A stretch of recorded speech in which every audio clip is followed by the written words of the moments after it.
We have public sector representation here at BSides as well, and I'd like to introduce Steffen Thorkildsen, who is a tech guy from the 90s and head of digital forensics section at the National Cybercrime Center with 25 years of experience.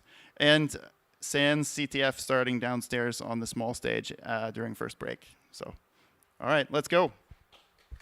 Thank you. Thank you.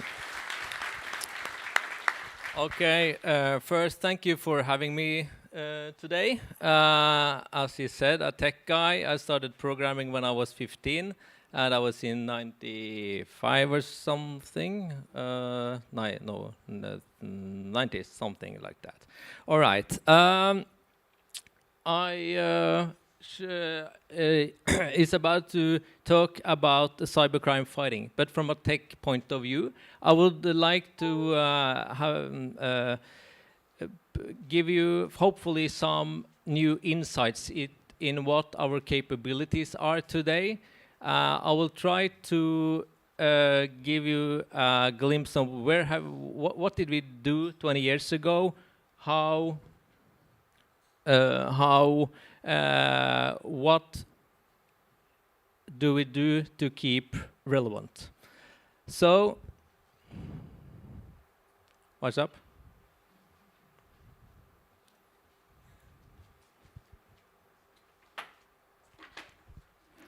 So, my background, I'm head of at the digital forensics section at the National Cybercrime Center.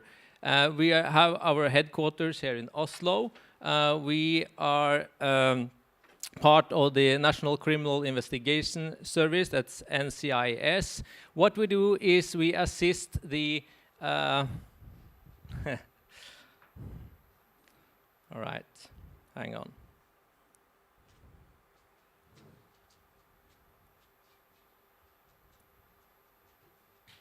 That's it.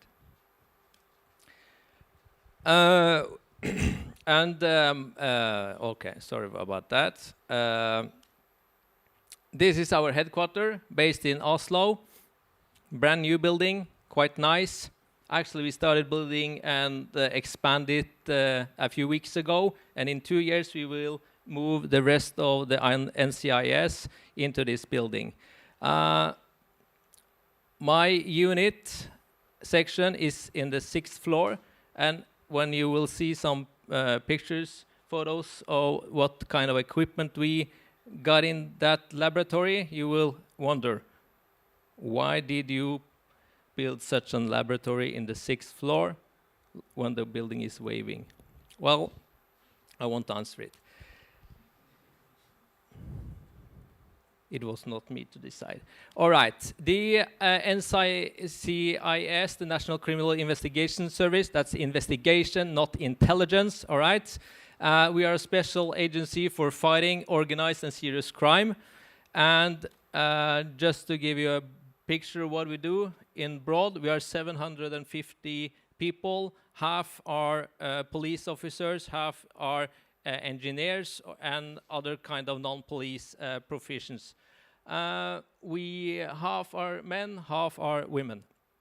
All right, we are expanding. When I started back in 2002, we were like 200. Now 750. My experience is that all kind of public services for security investigation and such are expanding rapidly. All right. So for the Norwegian police, we are the national point of contact for international cooperation and police work. We assist all the police districts with the kind of crime that need special competence, equipment, and stuff like that. Well, NC3, which is 1/5 of the NCIS, we have given a mission. Our mission is to be the national capacity to combat cybercrime. Buzzwords, I know. Online child sexual abuse. You know, the Europol, the European Cybercrime Center, in their definition of cybercrime, child sexual abuse is within that definition. We should and will contribute to the increased awareness and knowledge about the cause of crime in a digital society, but, and where I come from, capacity to preserve digital evidence. So therefore we have this laboratory, which have become quite advanced. Well, we have 6 sections. I don't. It's not necessary to dig or dive into the organization, but the digital forensics section is one of the 6. Well, digital forensics. What we do? Well, copy data as evidence, analyze, prepare a report, give to the investigation team. Done. Well, digital forensics is from, as a discipline from the forensic science discipline. You also got the digital investigation, and sometimes we do, the tech people do some kind of investigation task, and sometimes the police officers do the forensic tasks. So these days it's been a mix. For us, it's very important to follow a few principles. Order of volatility. Are you going to dump the RAM before you turn off the computer? You should. The credentials are still very, or not still, but today it's very important to get the credentials before you leave the crime scene. Chain of custody. Everything we do is supposed to be trackable, reproducible. We should, all kind of tasks we do, it's important for us to ensure the data integrity. Well, you can think, if you come to a crime scene, a live crime scene, well, there are a lot of computers, you are going, maybe it's some cybercrime attack, you will do some incident response, but at the same time, our task is also to preserve the data, and because our trial, our exam is the trial court, all right? So we need to, what did we do, how did we do it, and ensure that everything was done as forensically sound as possible. That's very important for us. So, fancy animation. Copy the stored data, easy. Dump volatile data, easy, maybe, often. Volatile data is often the step into the cloud to decrypt the data. Nothing new. Well, I jump to mobile phone acquisition. That's where we have been very, how do I put it?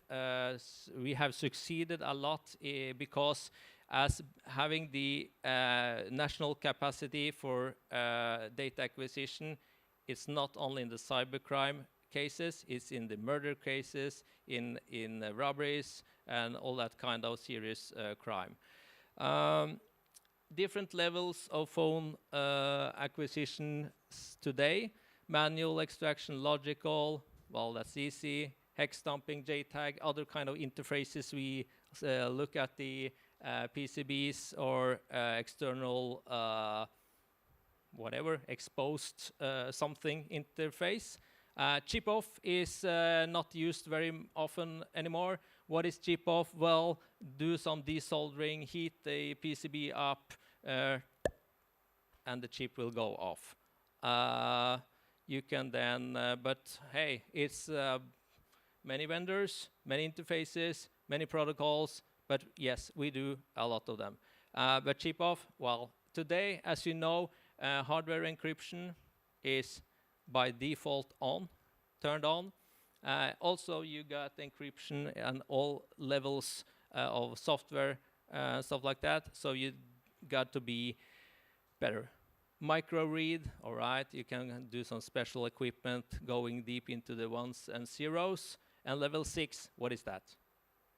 I will try to give you a glimpse in what it can be and how we work to develop and innovate those levels. All right, fancy animation. Often we have to dig inside. Often we got damaged or broken kind of devices, so we are become experts to fix what is a broken glass and all that kind of stuff. Well, extract the data. That's also easy. Or here. Yes, they are random components only for the animation. So when we got the data, we reverse it. What do we use? Well, IDA Pro, all that kind of free tools out there, maybe some own tools. Well, you know this, I guess. How many of you have done reversing firmware from modern smartphones? All right, you didn't know. Okay.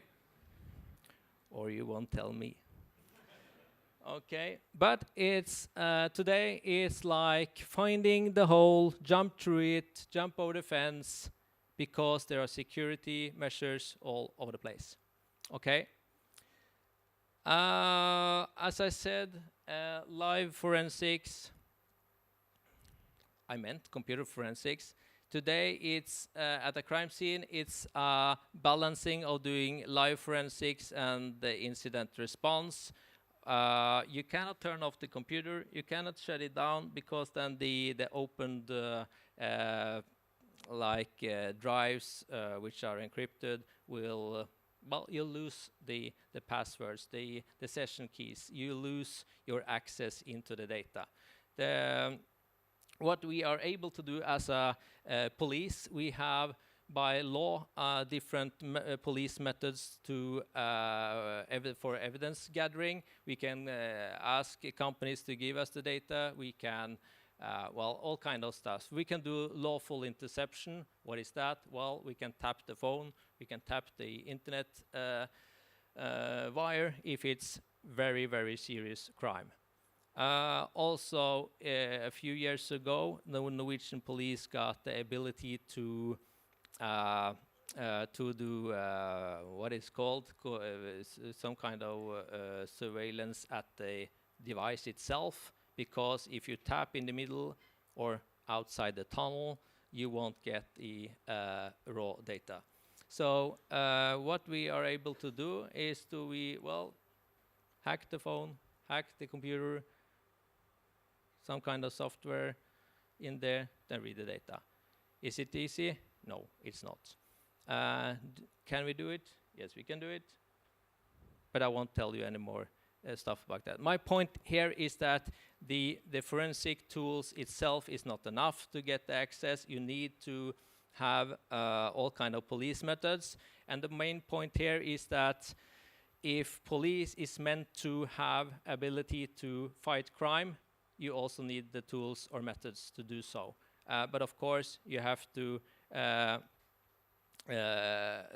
guarantee privacy and all that kind of stuff, which is also very important. So balancing privacy and police methods are, of course, important.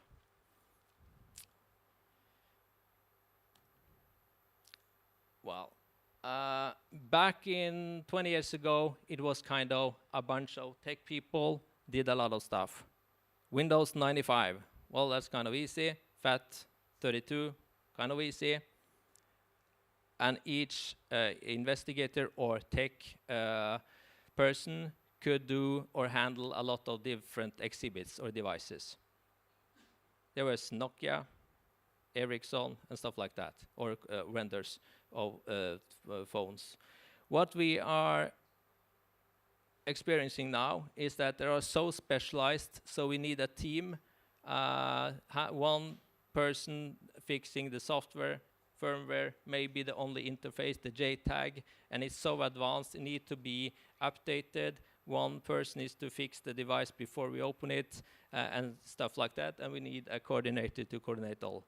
So we have changed our way of working, the way of well, nothing new, but still it's a challenging for an organization to adapt. All right, a lot of fancy animations. How does it look for real? Okay. We have a laboratory in the 6th floor, as I told you. It's about 800, 900 square meters, something like that. It's ESD all over the place. We have shielded the different functions of our workflow.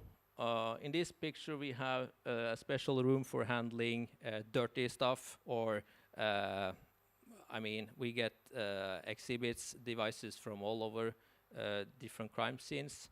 DNA, fingerprints, we should preserve them as well. That's another department, but still, in this picture we see well, a simple SD card, but it's from a bad accident, and the police believed there are some photos in there describing what happened. All right. Well, we use some acids to remove the plastic. We are soldering thin wires directly to the storage component, but it's easy. Well, this is easy because it's so large. What we will see further on is that things are becoming quite small, miniaturized, and we are talking about micrometers, nanometers, and stuff like that. Okay, so kind of a laboratory put together with all kind of equipment, not for forensics task, but for production, for reversing, for failure analysis, and stuff like that.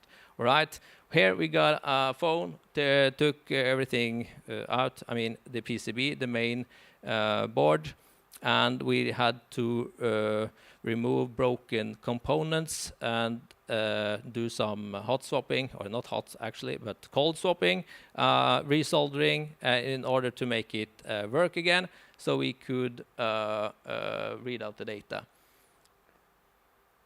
Well, as you see, sometimes modern chips today are multi-layered. What if the data is stored inside the middle layer and the wires are not exposed outside the chip? Well, we need to get inside. We can do some in-circuit data read. As I saw the fancy animation, quite easy. But of course, as you understand, it's very challenged to have the tech people to constantly be updated on all the standards. It's not easy to get the standards details as well, because, well, we have good relationship and cooperation with a lot of privacy companies, but still they protect also, because this is company confidential stuff. So that's a challenge too. When things are really bad, it could look like this.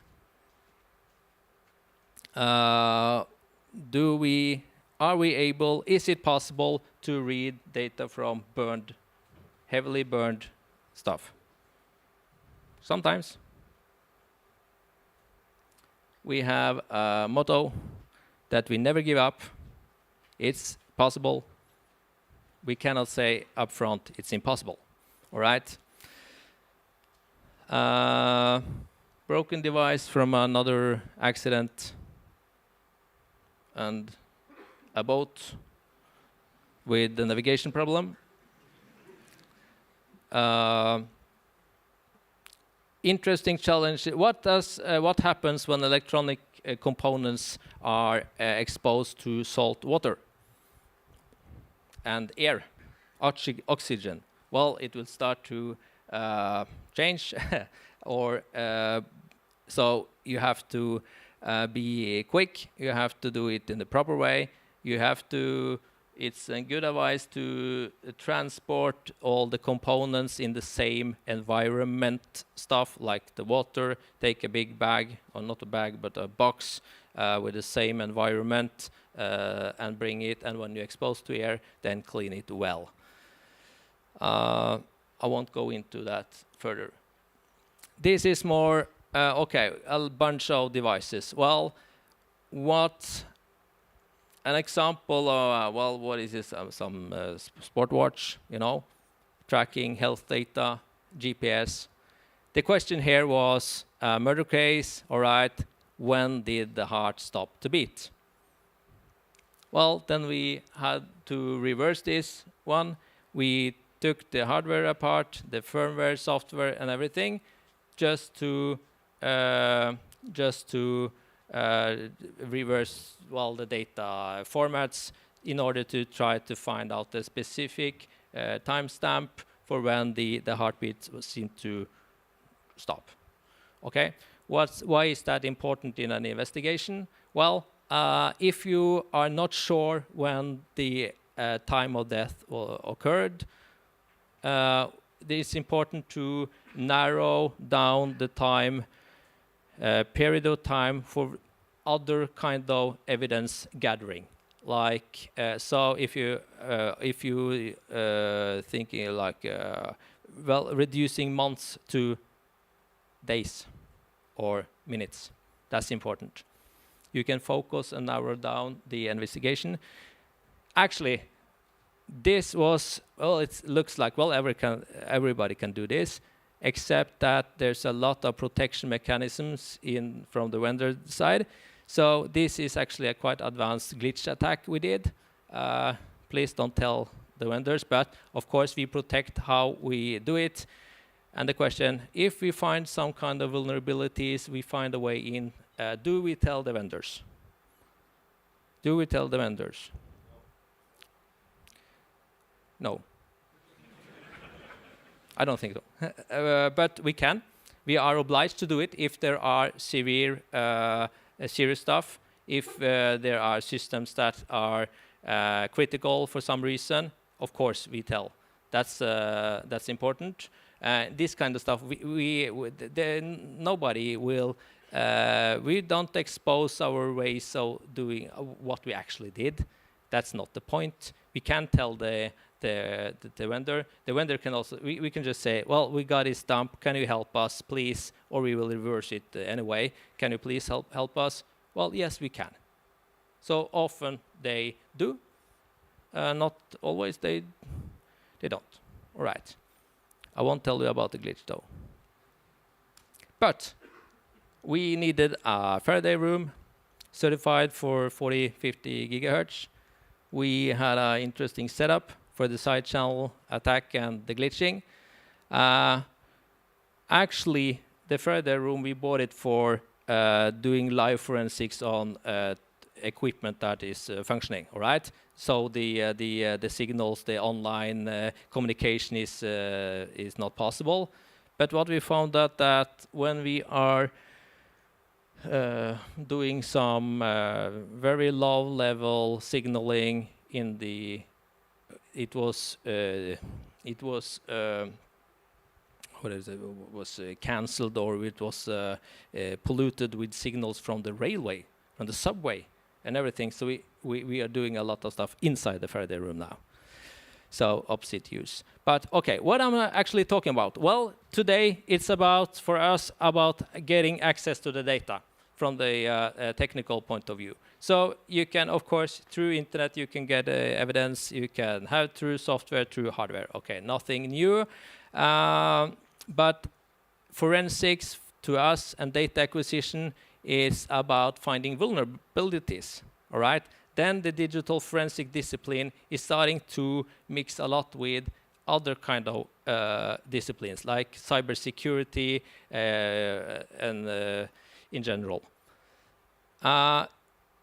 And because we need to develop new methods to defeat or bypass the security protection mechanisms in order to do the data acquisition and follow the traces online.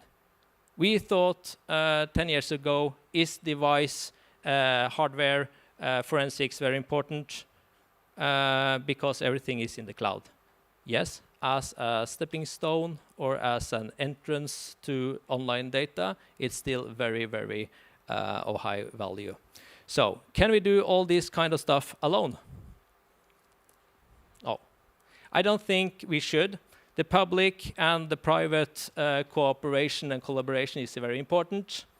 I saw that many nice companies are paying for hosting and for the sponsors. And I also saw the mnemonic I got for my kid. I got this reflex, and thank you for that. NC3, the National Cybercrime Center, and the mnemonic, we have an agreement. We are cooperating, and because we see that you cannot fight cybercrime alone, of course. And what I will go into now is not a private-public collaboration and partnership, but with more academic non-profit organizations. How can we? Where do we get the money from? Okay, except from the tax money. Well, we identified the European R&D programs for funding. Have you heard about those? Horizon Europe, 95 billion euros. That is a lot of money. We found that if we go together with our equivalents, our similar cybercrime centers throughout Europe, we could apply for or ask for money if we had a good reason for good challenge we need to solve. There's also another funding fund we identify, which will contribute to reach high level of security in Europe, in particular by preventing and combating terrorism, radicalization, serious and organized crimes, and cybercrime. All right, that's a lot of money too.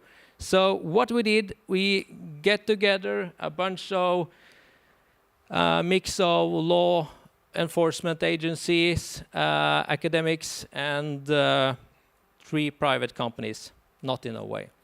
Well, our aim in this project is to develop new forensic models and methods for accessing data by bypassing security features in modern mobile phones, non-invasive, semi-invasive, and full invasive. 10, 15 years ago, we wouldn't even tell any about this. There's something going on, change. This is wide open. Our project is soon to be completed in this October. We have done it for 3 years, and all the results are downloadable. You should probably visit this website, read the papers, a lot of very good stuff, and it's probably state-of-the-art into this field, which is public available. So this has been an interesting trip for us. It also interesting to see what the focus points are at the other organizations as well. X-Files, all cool projects need a very nice name, you know. So extracts forensic information for law enforcement agency from encrypted smartphones. X-Files, Trust No One, Fox Mulder. That's the TV series, right? Okay, second project. We are in the middle. That's also, that's not the device itself. It's combating encrypted communication platforms used in the organized crime and give police investigators access to the decrypted data. That's a simple abstract. For law enforcement agencies, non-private, non-academic.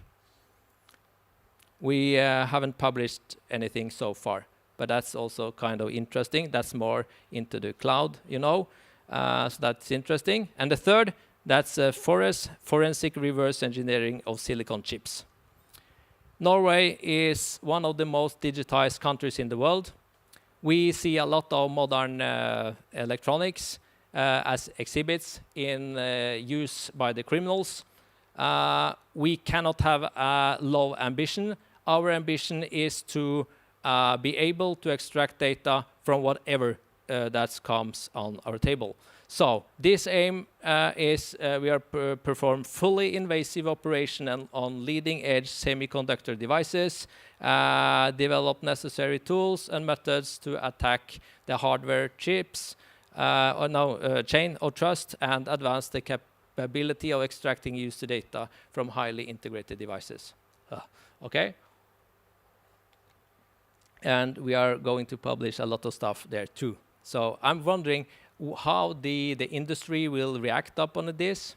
It's kind of interesting that the European, the EU are funding projects like us. At the same time, they are funding projects that will protect them, build better security. Of course, and that's important, but it's a cat and mouse kind of game.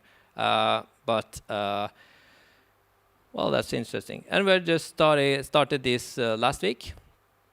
So we look forward. But how can we deal with it? What kind of equipment do we have to support this kind of project? Well,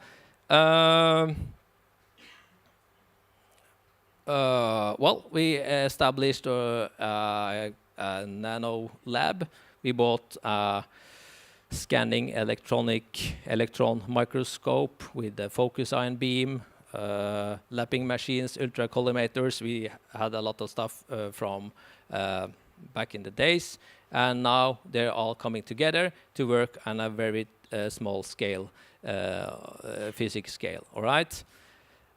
We built a room. It's anti-vibrational, anti-noise, anti-everything, because we are in 6th floor. Not my idea. So, example. Well, we got some kind of electronical device. There's a chip. We need to get inside. We use some micromill, acids, whatever, to remove the or get physical access. We could put it in the X-ray, the 3D scanner, and we could dive into it. So we have the equipment, but the competence, how is it possible to reverse this kind of very advanced technology? Well, we need a good plan and a framework for innovation, and that's what I talked. Then we found this funding and the projects. Okay, so other kind of equipment, the further room I showed you, the micromill, CNC routers, 3D scanners, and this is only a few. So it's been quite advanced. 20 years ago, we had one IDA and SCSI cable. That's it. Now we are here. Very advanced. Okay, one case I'm allowed to tell you about, but not too very detailed, just to have you a short glimpse. Because now I put a lot of focus into physical devices. And this case, a lot of people or other sections has, of course, worked in this. Well, the cyber attack on Norsk Hydro. Have you heard about it? Did we believe it could happen? No. Did it? Yes, it did. 18th of March 2019, late night, the ransomware Lakagoga was detected. All right. The attack affected the production worldwide. Almost all factories and production lines had to be isolated and put on manual control. Imagine being ICT personnel or manager or whatever in such a situation. Well, we got notified quite fast, the same evening and morning, and received information with very, very good cooperation. They was actually, they have 35,000 employees. They are factories in 40 countries. On every continent and so on. Here, for fighting cybercrime, it's borderless. You have to have the international cooperation. We are Europol and Interpol are information hubs. Europol also have the cybercrime center facility and in The Hague, we organize the cooperation.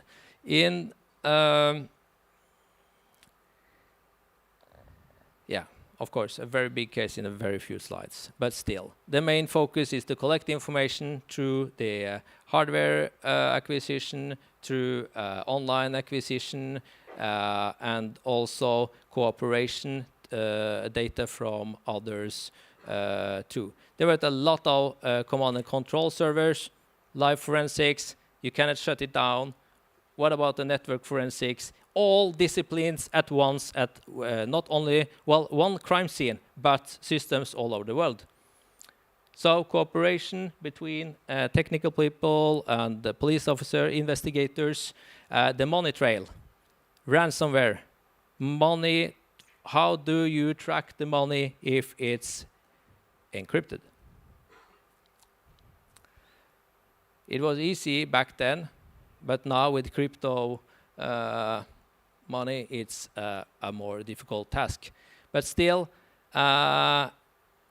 we identified that in Ukraine was a hotspot for the bad guys.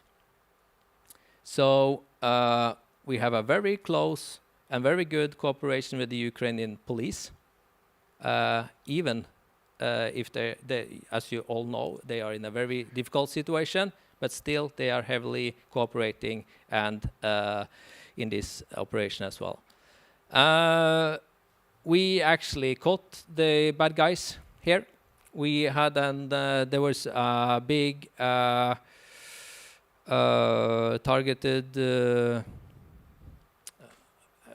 operation in Ukraine and one other country. We participated and we found a lot of stuff, and during the investigation we also found the keys to the Locker Goga and Mega Cortex ransomware. We derived the decryption key from the software found on the bad guys' computer systems, and we put together a script, drove over to their headquarters. Here's the software, decrypt, here we are. And they did, and it was a success. But the company lost 800 million Norwegian kroners. That's their cost. But very early in this stage, they said, we are going to fight, we are not going to pay the ransom money. So our experience from this investigation is that cybercrime is very time consuming, but someone has to do the investigation. If you are doing incident response and clean it up and fix and just walk, just go further, or then someone has to do the investigation. So therefore we exist. We also do a lot of prevention. You cannot arrest all bad guys in the world anymore. You have to do a lot of prevention. All right. In this case in specific, we know how it happened, who did it. We have the individuals in custody, and we are still seeking. The trial is soon to come, and we found the decryption keys. It has cost a few years of investigation, a lot of money, and almost half of our people. One case. In the meantime, from 2019, there has been several almost similar attacks, but they are prevented. During this investigation, we found a lot of details about other attacks ongoing, and we provided and shared all the information, so they for prevention purpose, of course. Another international investigation. I won't say a lot about that, but there's a high ransomware. When ransomware is becoming as a service, it's a big case. FBI is the main lead. We have assisted because there are Norwegian companies hit by this one, and we are assisting the local police and doing the analyzing or investigation and analyzing the seized infrastructure and data. So probably more to come, but still very interesting. I won't mention what companies or public services. Okay, from 10, 15 years of fighting cybercrime and murder cases and all kind of stuff, what have we learned? Well, these are some lessons or observations, so take it for it's kind of experience-based, non-academic, but I hope you will have some insights about what we do and why we do it. And in this final chapter, well, in non-particular order, all right? Balance the innovation and production. Rapid development of new techniques is impossible if the same group of people have to manage these techniques. All right, the ability to simultaneously explore and exploit enables us to adapt over time. Me, as the head of the section, need to balance when should we produce, I mean help in the cases, and when should we do innovation and components or training. It's a two-sided dilemma. Case production using known techniques for the production, innovatively find new techniques for tomorrow case production. There are a lot of history companies who didn't understand this one because they did a lot of production, they forgot the innovation. All right. Number 2, you're only as relevant as your latest discovery. When new techniques are like fresh produce, at some point they will go bad and become irrelevant. Sharing new information is the key to obtaining new information. You have to bring something to the table to get something from the table. Number 3, it's good to have friends. When everyone is working to solve the same challenges, a joint international effort is the only sensible solution. Borderless. Fighting cybercrime often means fighting a high-tech, organized criminal activity across borders with unequal legislation, resources, and regulation. Number 4, big data is here to stay. The amount of data to be acquired, filtered, analyzed, and transferred will only increase.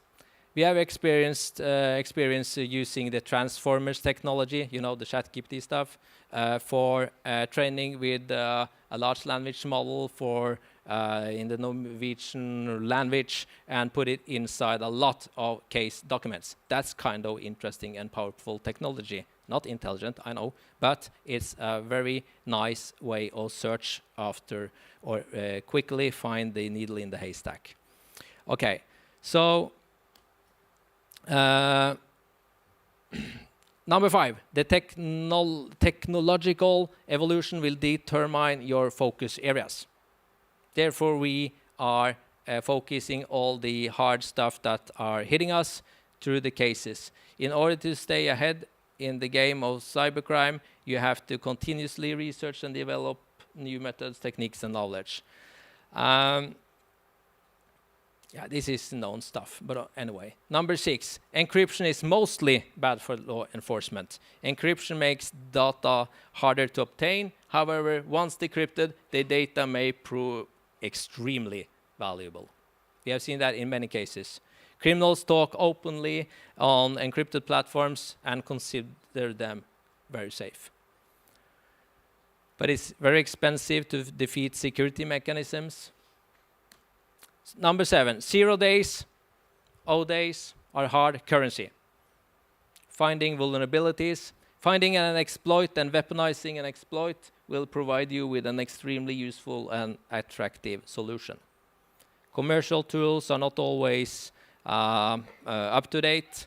It's like a sawtooth function. Okay, and many are quite expensive. So number 8, the best defense is a good defense. Researching and the reverse engineering a system to find vulnerabilities could prove to be time and money well spent. Disruptive actions become a valid policy, a police strategy, too many criminals to fit in jail. Like I said, prevention is here also to stay. Number 9, burn bridges in the right order. In digital forensics, it's order of volatility, but here there's usually more than one way to solve a problem. Make sure you don't close the door on one approach before considering potential consequences. Stay true to long-term goals. Don't be too short-sighted. In these times of difficulties, it's easy to say good long-term strategy is to be short-term. But again, think what you're doing. Going in for landing. Number 10, don't ignore outreach and prevention. Sometimes a non-technical solution is the best solution in a cost-benefit perspective. Outreach and prevention activity, too many criminals, to jail again. Number 11, invest in bright minds. That's you guys. Provide a work environment where creative can prosper. Advanced digital forensics and digital investigations require skills which are few in supply and high in demand. Number 12, respect the values of your own data. Algorithms are fed with data in the data-driven world. Respect and understand and protect your data. Don't underestimate the consequence of data compromise. And number 13, I know the buzzword, AI. AI is also here to stay. The reward is a function of regulation and legislation, understanding and actual application. Kind of deep, but still, new possibilities for law enforcement, new possibility for criminals. The matrix is one step closer. My kids said, Dad, you're stuck in the matrix. No, I'm not. And that's it.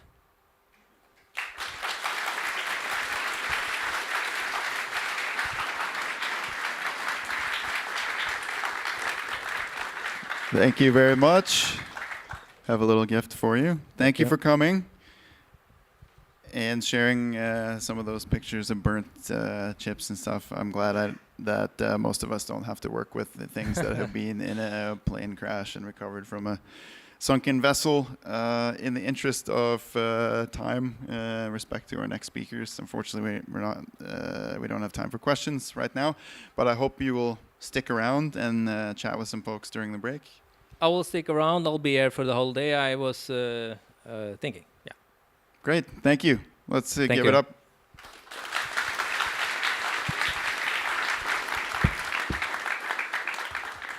Our next speakers are Nora and Kenneth from Vipps Mobile Pay. Nora is one of the organizers for Sikkerhetsfestivalen, I believe. So I hope you will fill out the feedback form for this event and give us some pointers.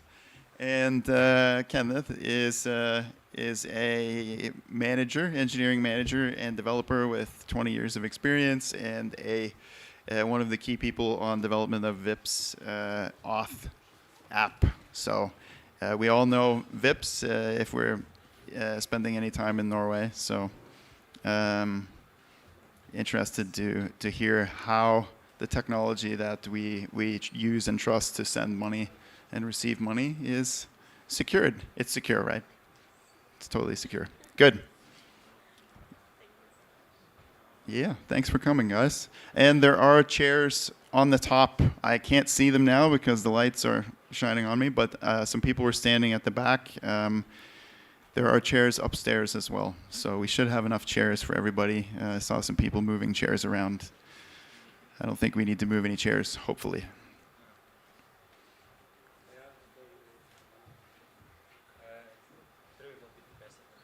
Okay. Yeah.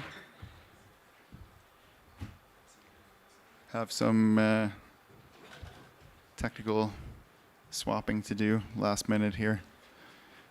So there's a CTF. SANS CTF is starting at the break after this talk, and there will be There will be a prize of a NetWars continuous license for the #1 winner of the SANS CTF. So that's going to last for 6 hours, and I believe we are streaming this downstairs. So if you are torn between the CTF and the content here, you can have both. We good to go? All right, let's give it up for Nora and Kenneth.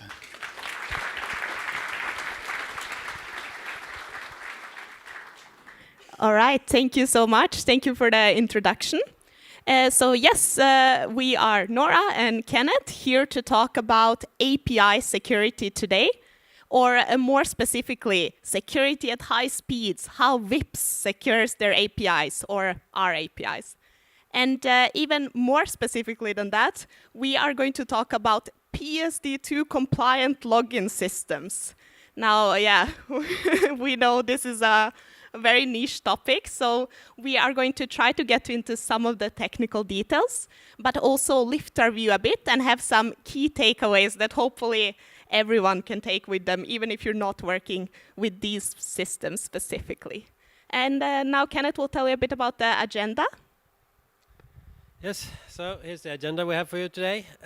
First, we're going to talk a little bit in general about API authentication and what alternatives you have when you are securing your APIs. We will also go a little deeper into some of the interesting legislation that Nora talked about.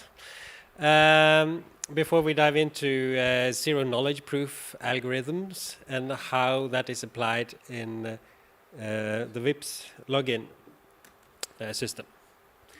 After that, we're going to go through the different security elements that are in place when the VIPs app makes a request to the backend services.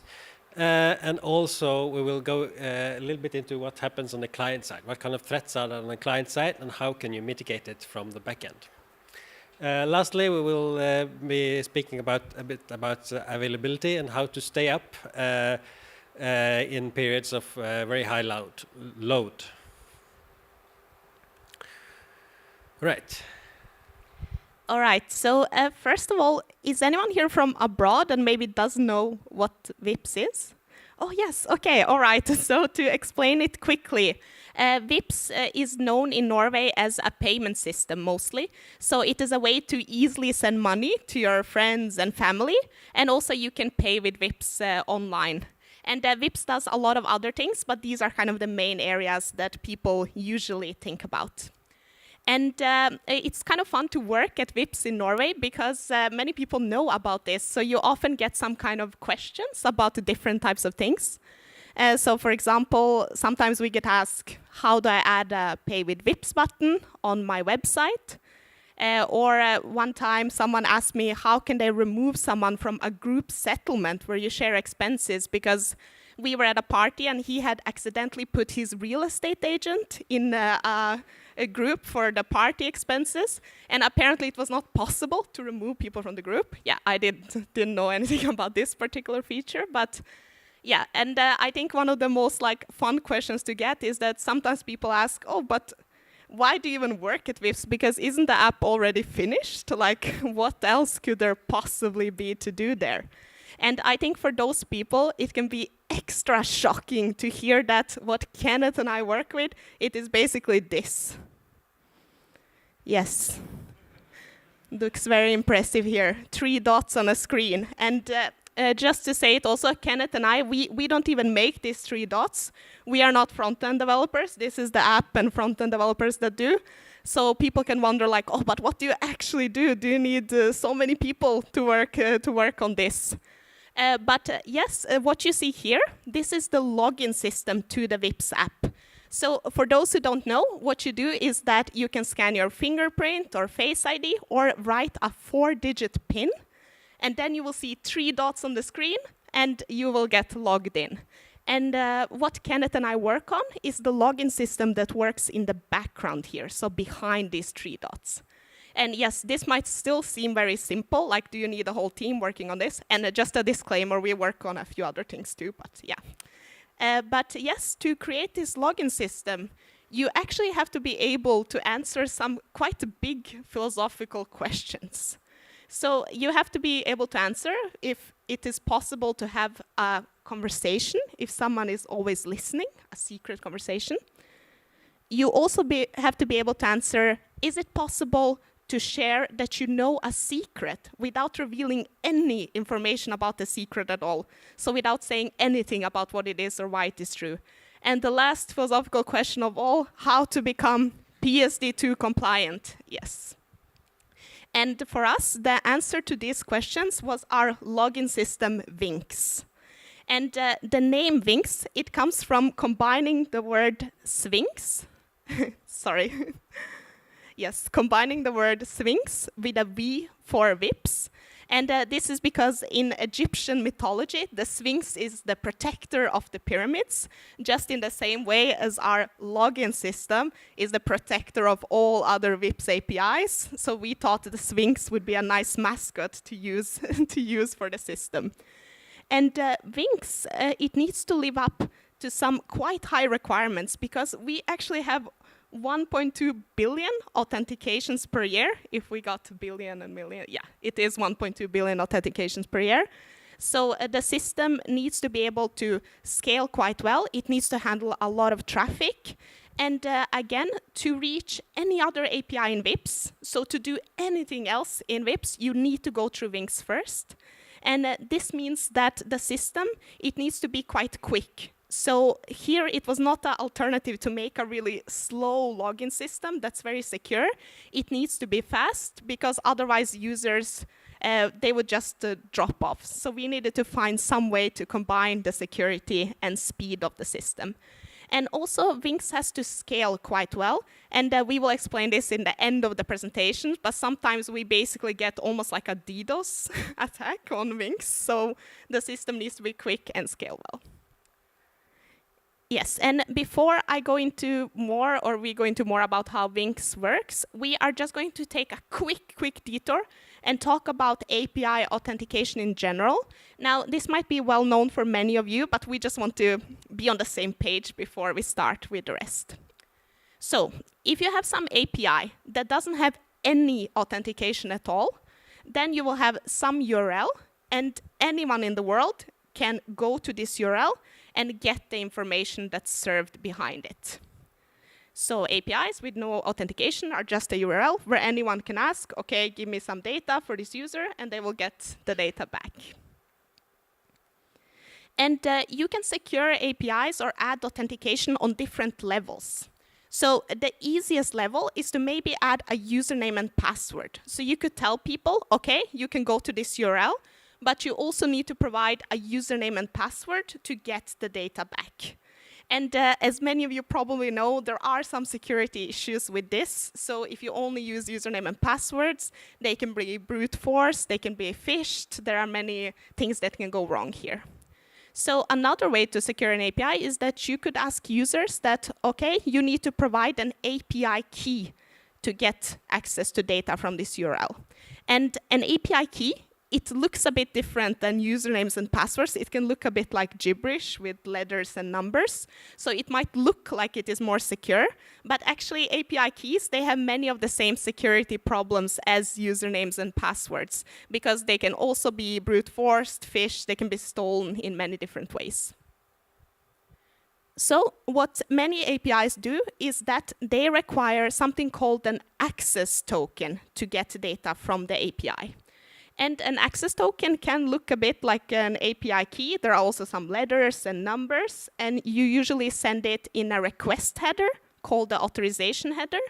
And when you send this token, you get data back from the API. And tokens, they can also be stolen and they can get lost in various ways. However, if an access token gets stolen, it is a little bit less of a crisis than if someone manages to steal a username and password. And this is because access tokens, they always have an expiration time. So here you see an access token to the left. It is encoded with base 64 and decoded here on the right side. And base 64 encoding. It is not encryption or anything like that. So anyone who gets this token, they can decode it and see the information on the right side. And you can see here in the decoded expiration that we have added an expiry time of 10 minutes to this token. So the APIs will check, is this token older than 10 minutes? And they will not accept it if it is. But I just said that anyone, if they get the token, can decode it and get this value to the right. So what stops someone from just changing the time here? So for saying that, okay, this token is now valid for 10 hours. And this is not possible to do because tokens, it's important to remember, they are cryptographically signed, which means that you can always trust this information inside of them as long as you check the signature.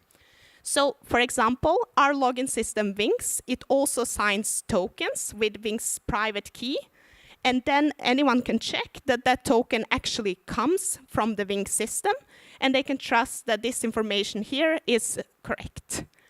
And it's also important to remember when we go on with the presentation that these values here, they are called claims. We will get back to that later. And yes, Kenneth, so, okay, we have now said our login system, it also gives these tokens that you can use to access other APIs.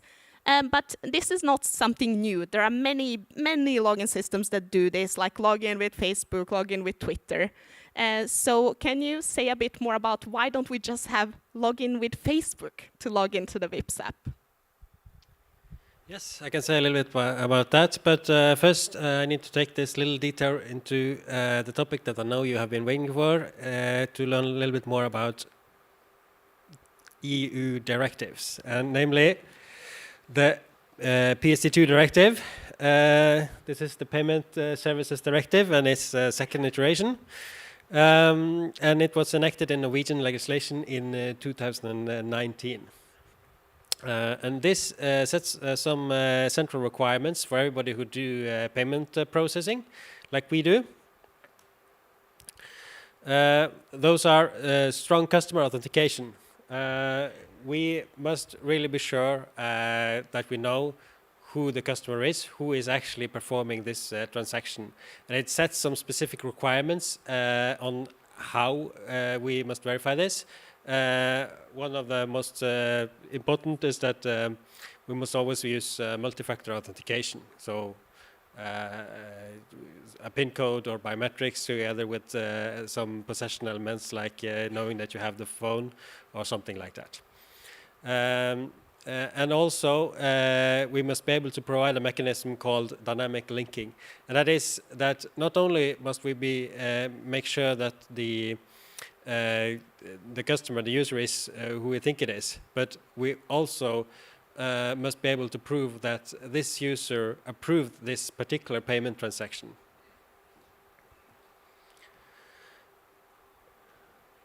And this user approved this particular payment transaction. And this dynamic link kind of creates a binding between this approval that the user does when it gets up the payment confirmation screen and the actual processing of the payment afterwards. So we can be able to maintain this chain of evidence throughout. Okay, but back to your question. Why couldn't we have this in the Vipps app? Wouldn't that be nice? Well, we could, but there are some problems. One of the problems is that all of these are third parties and they don't provide the kind of guarantees that we need to prove the identity of the user. They also don't provide these guarantees that we are required to be able to do according to the PSD2 legislation. So they don't provide this dynamic linking and they don't provide a good enough guarantee that they know who the customer are, at least not in a way that we as a third party can use. And that's only part of the problem. The other part is that doing login is just one, that's just the first step, right? After that, the app will make further requests to the backend and a lot of other things will go on, and we must make sure that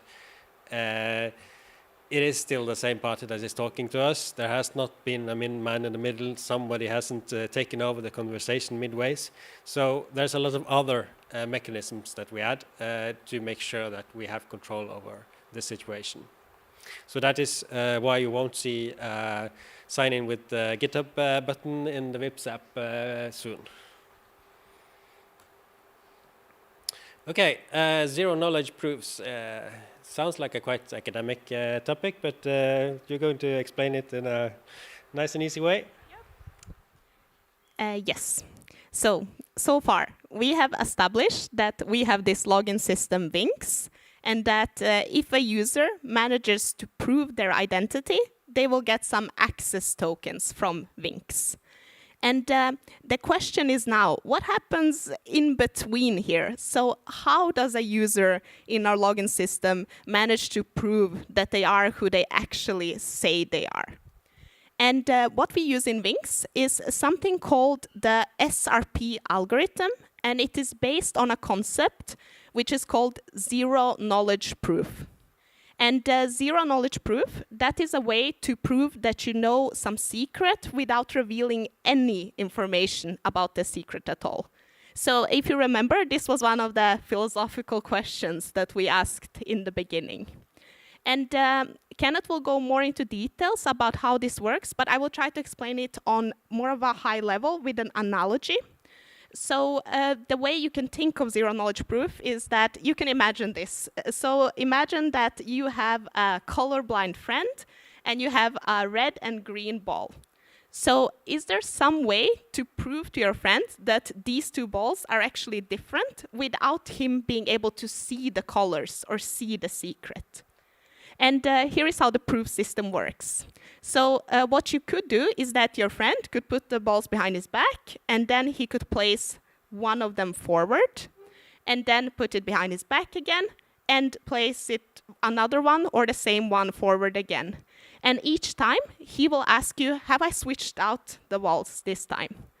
And if you manage to say to him, yes, you have switched it out, or you haven't, you manage to say it correctly one time, your friend might become a little bit convinced, but he might also think that, oh, you just got lucky and you guessed correct because there was a 50% chance of guessing correctly. But if you repeat this experiment many, many, many times, the chance of you just guessing, it statistically goes a lot down. So in the end, your friend, by just knowing if he switched the balls or not, would hopefully become convinced that, okay, you are actually able to see the difference between them without being able to see the colors himself. This is basically how the concept works. And if you want to learn more about zero knowledge proof, there is a nice YouTube video that explains it in many different difficulty levels, from like beginner to advanced. And we have also linked here the Wikipedia article for the algorithm SRP, because in the Wikipedia article, there's a really good overview of all the implementations of SRP. So if you want to use it in your own projects, you can use some of these third parties in different programming languages and implement an integration yourself. And yes, so this was more of a high-level concept of how our login algorithm works, but Kenneth will now try to explain in more technical details what actually happens. Yes. First, before we get into to SRP and how we apply that, I just wanted to briefly mention the first step that we do whenever a new device, a new phone, tries to speak to the VIPS backends. Because I said that earlier, that we must be able to maintain that it's still the same device talking to us through all the API calls that the phone makes. And the first API call the app makes is it transmits a key, a public key. It has generated a key pair locally on the crypto processor that is present in all modern phones. And the private part is stored inside the crypto processor and can't be extracted from there. And the public key is sent to Vinx. And all requests that the app make afterwards is signed by this public key. So therefore we know that, or signed by the private key. So therefore we know that the whoever sends this request has access to this private key, and this private key is locked inside the crypto processor inside the phone. All right, so this is just the first step, but then we get into the SRP part. The first thing you need to do before you can log in with your PIN code, of course, is to set the PIN code. So that you are allowed to do during the onboarding process when you set it up. What we do then is we calculate something called a verifier from the PIN code and also some additional data that we pass along, so you don't have to worry about brute forcing a 4-digit PIN code. And then we send it as a verifier to the Wings APIs. This is a step in this SRP algorithm. And later, when you want to log in, basically the process is that both on the app side and on the server side, a calculation is done. We start with random values each time, and on the app we use the PIN code that the user types in. On the server we use this verifier, and the calculations are a bit different on each side, but the end result is supposed to be that you end up with the same secret key. This key will be different from each time you log in because you start with random values, but it's supposed to be the same value on both the app side and the backend side. And if you manage to do this correctly, that means you typed your PIN code correctly, you end up with the same value, and then you have a shared secret between the parties that you also can use, and that has never been transmitted over the internet.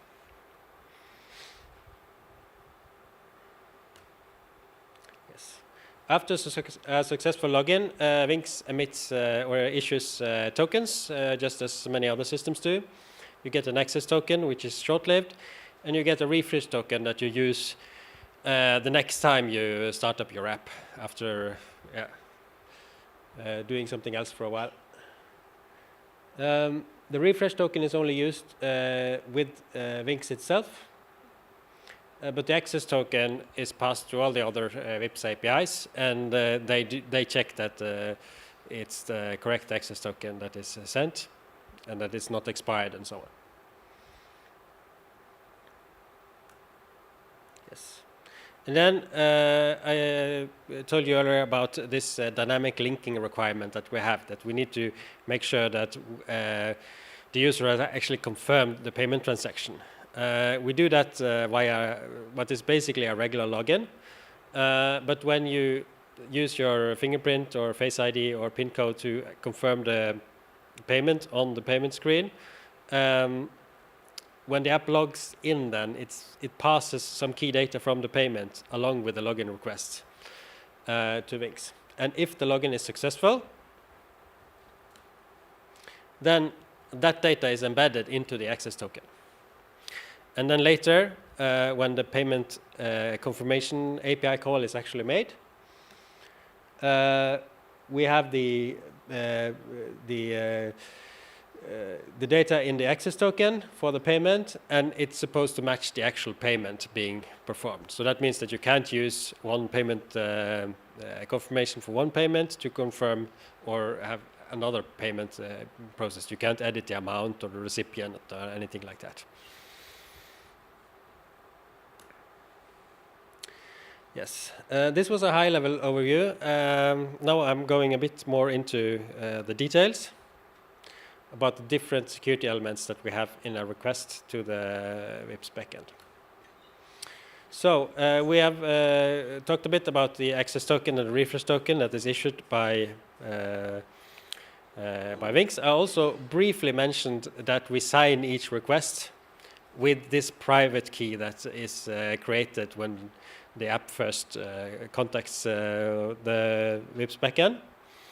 In addition, I've spoken about this key that is calculated when you log in, that is supposed to be the same on the app and the backend side.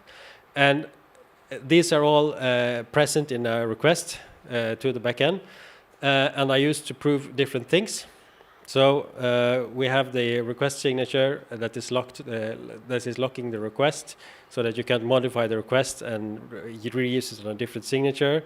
The access token also contains a reference to the key that is stored in the app.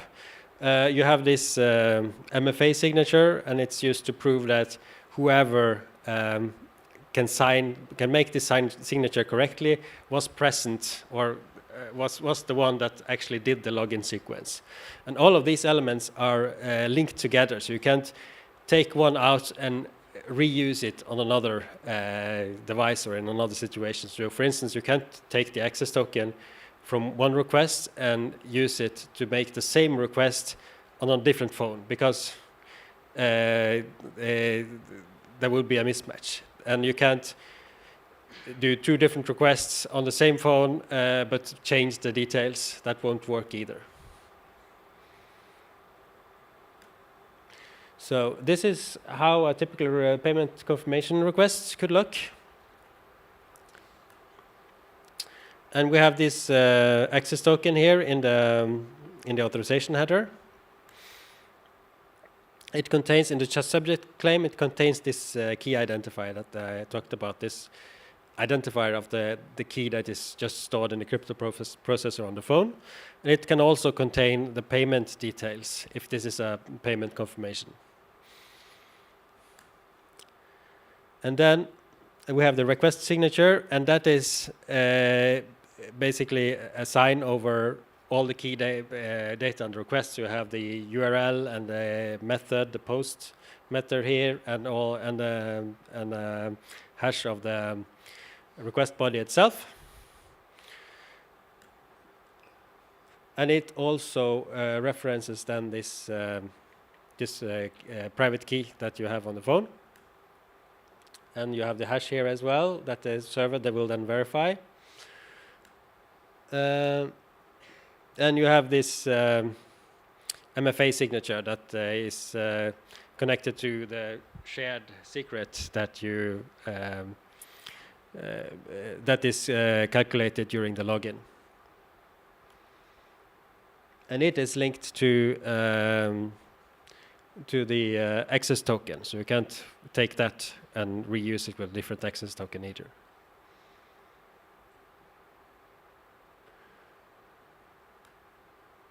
Yes, so this was just a quick tour to how it actually looks when you make a request to the WIPS backend, and how all these elements are linked together. Now I'm going to go into a different topic.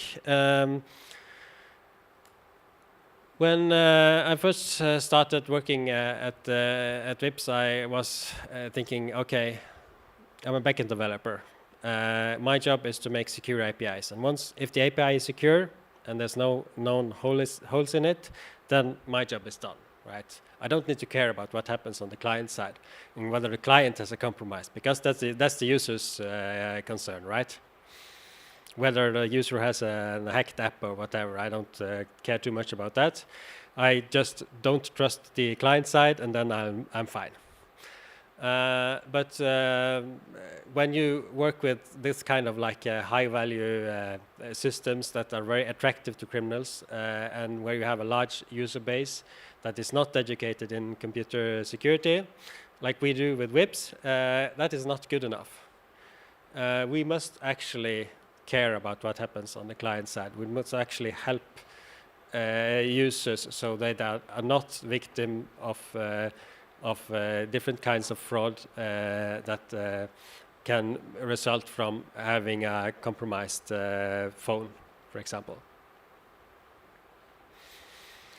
And there are different kinds of threats on the client side, of course. The most common is low tech. It's social engineering, it's phishing.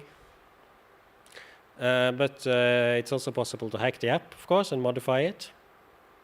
You can have malware installed on the phone that presents overlays that looks like WIPS screens, for instance, or do key logging or other kinds of logging. And you could have a jailbroken phone or rooted phone, and it can have operating system modifications that can steal your data.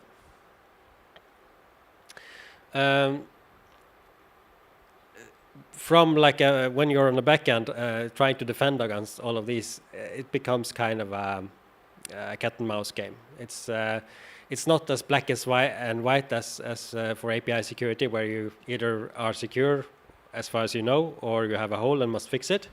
In this case, it's a constant balancing of how many fraudulent transactions you catch versus how many false positives you get.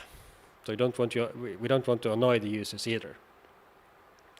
And I'm not going to go into in detail what kind of rules and checks we implement here, because that can change.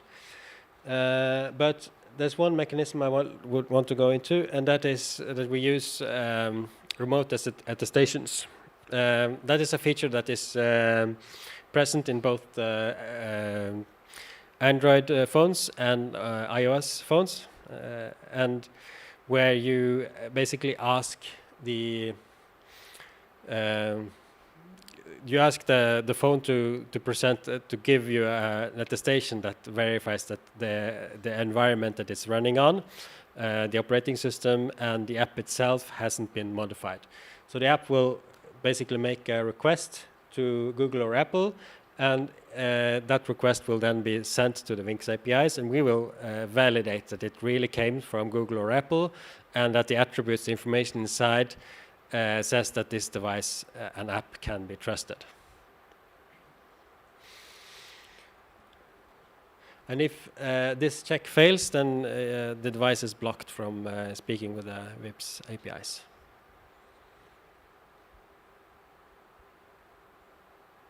Yes.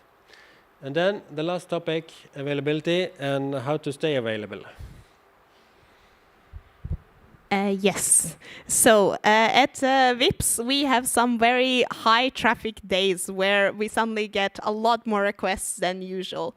So for example, for those who are from Norway, you might know about 17th of May, the Constitution Day, where everyone is trying to buy stuff at different kiosks and paying with WIPS, because we almost don't use cash anymore at all. Then we also have Christmas Eve, because we have a gift function, so many people send gifts via WIPS. And we also have something called TV-aksjonen, and that is a big charity event in Norway, where the state channel, they create a big event with a lot of things happening, where people are supposed to send as much money to charity as possible. And during that time, we have extremely high traffic via WIPS, because that is one of the ways to donate. And we will talk about how we ensure availability. And one of the things is to make sure that our infrastructure scales. But we also need to make sure that our system works quite fast at every time. So what we try to be careful about is that every time a request happens, there is not more than one read and write to the database. So that is a good rule to remember if you're also making other systems. And then we also try to have asynchronous calls for various things. So for example, if we are going to block a user, we don't stop the entire login sequence to wait to see if a user is blocked, even though they will not be able to log in, but this will be an asynchronous job happening. It will not be one step that just simply waits for another at all times. And then we try to have as scalable infrastructure as possible. And what we use for Wings is that we are on Azure. So we use Azure Functions and Cosmos database, which is a NoSQL database. And Azure Functions is basically a serverless option. So it means that you don't have to manage your own machines, and it's supposed to scale automatically. However, before TV-aksjonen and some of these events, we still have to make sure that we have enough standby instances in the background to be able to scale quickly enough for the first wave. And with Cosmos, we are also able to scale it inside of Azure. And yeah, we have had experience with this working quite well for the recent years for TV-aksjonen when we get a lot of requests. Yes. So in the end, we just want to say some quick key takeaways. So when I first started working at WIPS, I thought it was kind of cool to see the Wings system and the SRP algorithm, because to me, this was being able to see that, oh, it's possible to make a system that is secure, but that also is really quick and hassle-free for users. And I think in recent years, we have actually seen more of these systems which are like both secure and easier to use. For example, with FIDO2, if anyone is familiar with that, that is like a quicker passwordless way to log in. It's quicker and both more secure. And also what I saw here is that when you have really high security requirements, I think it can actually drive innovation in a way. And this is because if you are going to make a system and you have no limitations, so imagine that you have just all the manual resources you want, you have no security requirements, then I think this will actually lead to a more inefficient system. So for example, once I used like a train app system where you buy train apps, and this was in a country where they had access to a lot of manual resources. So someone was manually approving each like transaction in the background because they were able to do this. But if you don't have all of these resources available, then you need to think more about automation and doing things quicker.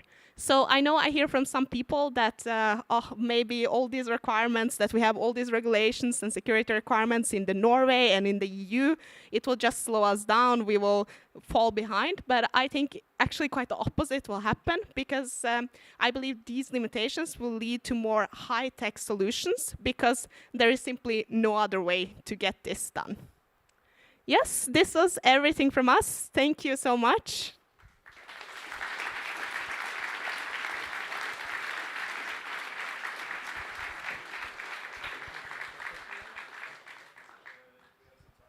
Questions? Yeah. Does anybody have a question out there? Anybody? I can start.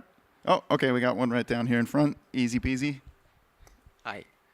You said that speed was very important for you. You know, how long you have to wait for those 3 dots to jump around.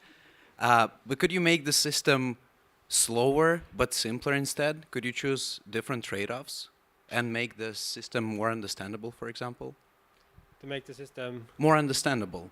You know, speed, security, simplicity, choose 2. Could you make a different trade-off? Yes, Not of course. because of the business, but I mean just to make the system simpler, and then it would be easier to understand why you chose those trade-offs. Yes. So what's one thing that's been important for us to make it simple for the user. That doesn't necessarily mean that it's simple for us that develop the system behind the scenes. So that's kind of a secondary concern. We want to accept having complexity on our side if it makes it simple for the user. So the user experience is what's been most important for us.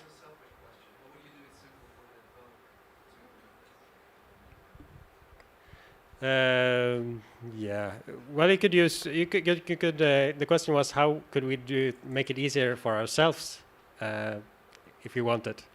And I think you could do it without. You could do without these checks. You could have less kind of cross checks, less of these security elements that you have in the requests and so on. That would simplify it for us, but it would make the system less secure and some attacks easier to pull off than it is now. Hey, so how do you handle possible double paying events? So if you have only 100 kroner on your account and you do 2 almost simultaneous transactions, given that the system is asynchronous, couldn't that pose a problem? Yeah, for one thing, we have the payment API has idempotency built in, so every payment has an identifier, and if you try to repeat the request twice, you get it only gets executed once. And then, of course, there's online controls whether you have enough funds in your account. Was there a question up here on the balcony? I thought I saw a hand before. Yeah. All right. Here you go. About the checks made by Google Play and App Store to sort of test the integrity of the app. You said that if that failed, then the VIPS API would block it. How are you able to make sure that you can trust the device telling you that these checks passed?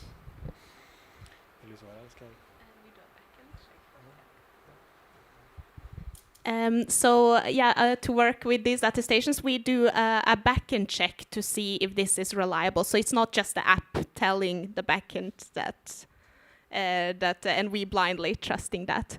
Maybe Kenneth can elaborate a bit. Yeah, and of course, this information that we get from, it originates from either Google or Apple, and they will, as we mentioned with the access tokens, they will sign this information, and so that we know that it actually originates from the operating system vendor. That being said, of course, it's always in theory possible to fool these things, but at least the operating system vendor is the one that kind of is in the best position to remotely check the integrity of the operating system and the environment. All right, we got time for another question in the front here. You couldn't have asked when I was down here before, huh? Took time to come up with a good question. So you said that you use Cosmos DB with Azure but you didn't specify what exactly is the data stored there. So my question is, as far as I know, the Cosmos DB doesn't provide the geo, so that the data stays inside the Norway. And if you store the customer data for like the transactions, how many they have in the account, how do you handle that the data stays inside the Norway? Okay. Well, we are not actually required to have the data inside Norway. That's for one. But there are geographical restrictions, and Azure has these different regions that you can set up, and so we basically make sure that our Cosmos instances are in the allowed Azure regions. Great. Thank you very much for that talk and for taking all those questions, leaving time at the end. We really want to have that interaction. So fantastic. Thank you, Nora. Thank you, Kenneth.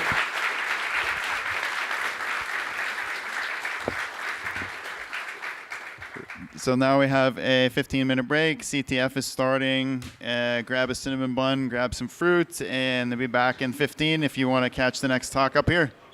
Thanks.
Hey everybody, thanks for getting back to your seats on time and helping us keep the program moving smoothly.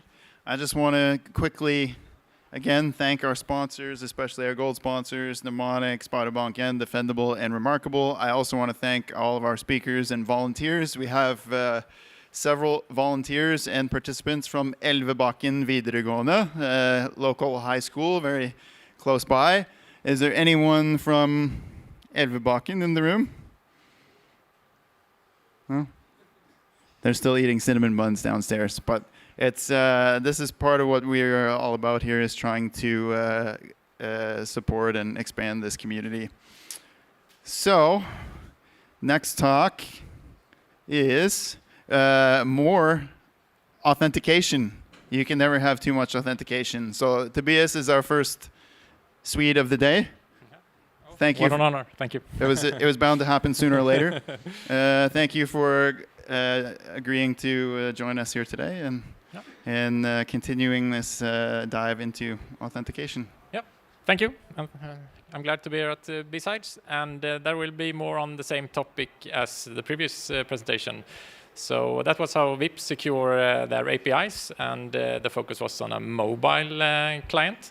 This talk will be about where we use a web browser. And if you remembered from the previous presentation, the login with screenshot there. So imagine if you have a sort of open banking site or that where you want to log in with all the different bank IDs or support different bank IDs in the Nordic countries. Then there's a good chance that the clients you're writing are using Openly Connect and OAuth to enable that and to drive that login flow.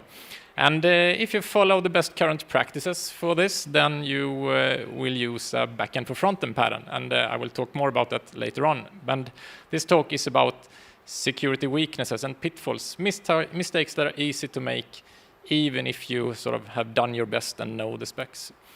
And I'm Tobias, and I'm from Omega Point Gothenburg, and we do penetration tests and security reviews. But me and my colleagues, we also work as developers, writing and maintaining code and helping teams with application security. So together we have a lot of strong background in both attacking and building systems with OAuth and Openly Connect. And so we'll start with a little bit of history around OAuth and Openly Connect and how we do secure implementations today. And it started out with OAuth 2 there, and there was a lot of sort of custom implementation of OAuth login or OAuth, but that was a lot of weak implementation as well. Facebook and Microsoft and so on all have done mistakes implementing this, and to sort of address these things in the beginning, Openly Connect was introduced and provided identity and login and sessions on top of OAuth, and but then OAuth and Openly Connect was used in high security environments as well, and in bank and finance and healthcare and so on. So there was security profiles and best current practices. And the most well-known is the security profile for financial grade APIs, but that applies to any business with high security requirements. And then we have the best current practices for OAuth, and they gathered under OAuth 2.1. And this has a lot of specs, and probably like a 2-day workshop at least to go through all that. So for this talk, I will give you sort of a 2-minute version of how we do secure applications following those specs. And so the basic thing here is that if you have service-to-service where no user interaction, then you use something called OAuth client credentials. And you strengthen that with strong client authentication, not just the basic authentication for the client. Instead, you use mutual TLS or something called or JVT assertions. We saw those earlier, the signed, looks like access tokens almost. Then, if you do that, you can do sender constrained access tokens, which they also mentioned in the previous talk. And you either you sort of you link the access token to the certificate that was used. And you can use mutual TLS or something new called Depop.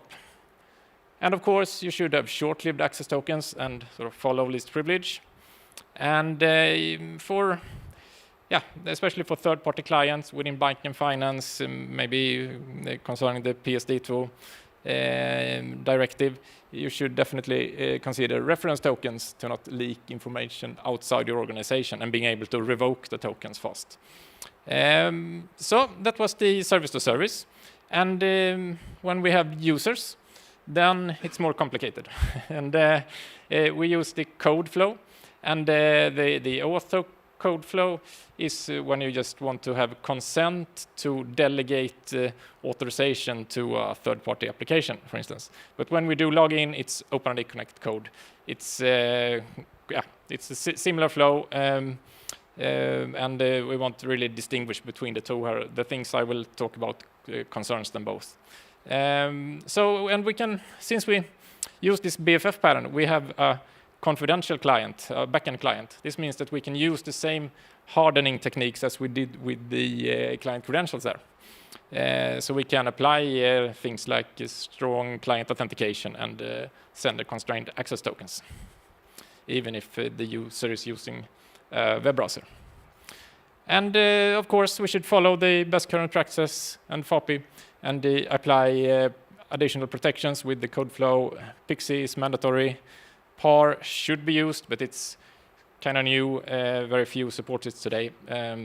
But hopefully in the next year, that will be better supported. And so this was the 2-minute version. So if we follow all this, is the problem solved then? Are we secure? And unfortunately not. Because in reality, many implementations, they don't do this BFF pattern, so they handle access tokens in the browser, in JavaScript frontends, which is a very hard environment to secure.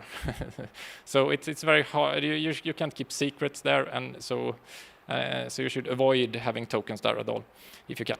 And most implementations, they don't bother with client certificates. I mean, it's quite boring to deal with and keep them rotated and things like that. So it means that a lot of things happen with just basic client authentication and kind of static client secrets, perhaps. And then we have its bearer tokens. They're not sender constrained. VIPs do it well, as we saw. But if you don't do this sender constrained tokens, then you can just steal a token and use it from whatever you want. And then we have this PAR that's not supported. So so there are a few things here that open up for different attack vectors. And to understand these attack vectors, we will start by looking at the implementation with the 2019 best current practices. That's ages ago. So whoever built apps like that and hasn't updated. So if we look at the current best practices, there really is a current there. So it's important to stay updated. And if we look at how that's a SPA here, a single page application running in the browser, it looks like this.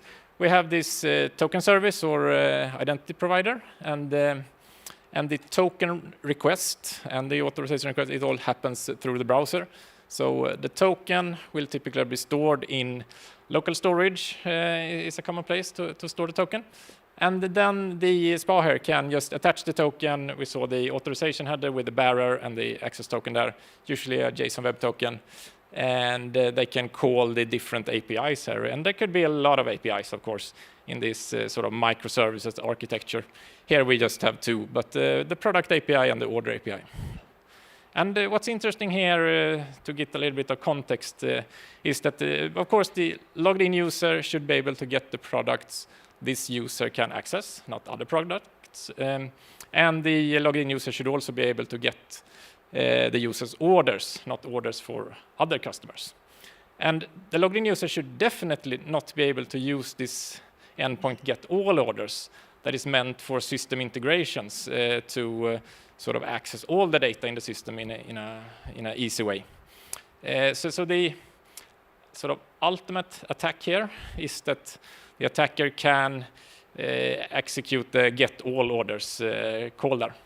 And one thing that we should note here is that if you have been following the best current practices from 2019, you have built this way, and then you also probably use something called a silent renew, because access tokens are short-lived, and we can't bother users with logging in every now and then, like every 5th minute or so. So then there's something called silent renew, and that means that the SPA there will silently in the background call the token service for new tokens, and it will get new tokens because it can present a session cookie to the token service, which also sometimes referred to a single sign-on cookie, because that also enables single sign-on. So the attack there, to get all orders. How can we get a token to get all orders? And this is a way to steal tokens. Cross-site scripting is common. It's less common these days, but in an old application like this from 2019 or something, it's a good chance that we have a cross-site scripting vulnerability. And if we can inject code running in that application, there are other ways to inject code like supply chain attacks and things like that. But we discussed cross-site scripting here. Then that code can do the same things that your application code can do. And that means it can silently renew tokens and send those tokens to the attacker server. And from the attacker server, we can access the APIs, just like the application would. And so that is, of course, not a good thing. And one thing to note there is that there might be clever attempts to hide tokens in the front end, but you can't do that. And if you want to look closely on this with the nice demos, then Philippe Deric had a great presentation on NDC security earlier this year that I can highly recommend, available on YouTube.